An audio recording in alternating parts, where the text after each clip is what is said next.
Good afternoon po. Ito na po yung cage ni Manila area na for pick up po ng Lalamove. Sila po yung nagbook. Ang sukat po nito, 3 feet yung lapad, 6 feet yung haba, 5 feet yung taas, hindi po kasama yung paa sa sukat. Tapos 1 feet yung paa.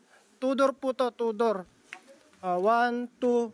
Tapos bawat 1 door po, meron siyang 4 layer na shelves. Tapos yung partition po nito nabubunot. Pwedeng 1 door. Tapos kagandahan po nito, double po siya, double roof, 2 in 1. Pwedeng indoor, pwedeng outdoor, natatanggal po to.